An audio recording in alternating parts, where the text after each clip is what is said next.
Welcome to Lavanya's kitchen corner. இன்றைக்கி நம்ம வீடியோவில் என்ன பார்க்க போகிறோன்னா, குதிரைவாலி அரிசி வச்சு கிறிஸ்பியான தோசை எப்படி பண்ணுறதுங்கிறத பார்க்க போகிறோம்.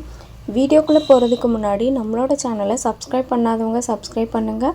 அப்படியே பக்கத்தில் இருக்க பெல் பட்டனை கிளிக் பண்ணிடுங்க. அப்போ தான் நான் போடுற ஒவ்வொரு வீடியோவும் உங்களுக்கு நோட்டிஃபிகேஷனில் வரும். வாங்க இப்போ வீடியோக்குள்ளே போகலாம்.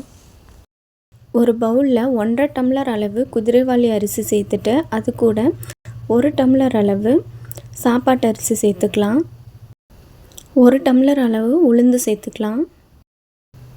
1 ஸ்பூன் அளவு வெந்தயத்தையும் அது கூட சேர்த்துக்கலாம்.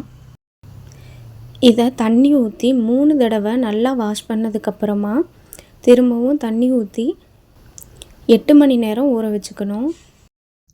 8 மணி நேரத்துக்கு அப்புறமா மிக்ஸி ஜாரு இல்லைன்னா கிரைண்டரில் சேர்த்து நல்லா தோசை மாவு பதத்துக்கு அரைச்சி எடுத்துட்டு அதை 8 மணி நேரம் புளிக்க வச்சோன்னா மாவு இந்த அளவுக்கு நல்லா புளிச்சு வந்திருக்கும்.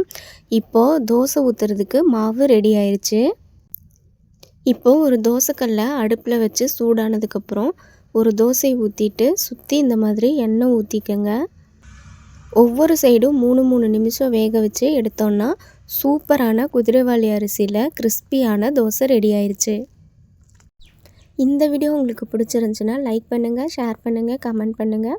இந்த ரெசிபியை நீங்களும் உங்கள் வீட்டில் ட்ரை பண்ணி பார்த்துட்டு எப்படி இருந்துச்சுங்கிறத எனக்கு கமெண்ட்டில் சொல்லுங்கள். மறுபடியும் நான் இதே மாதிரி வேறு ஒரு ரெசிபியோட உங்களை அடுத்த வீடியோவில் சந்திக்கிறேன். அது வரைக்கும் நன்றி, வணக்கம்.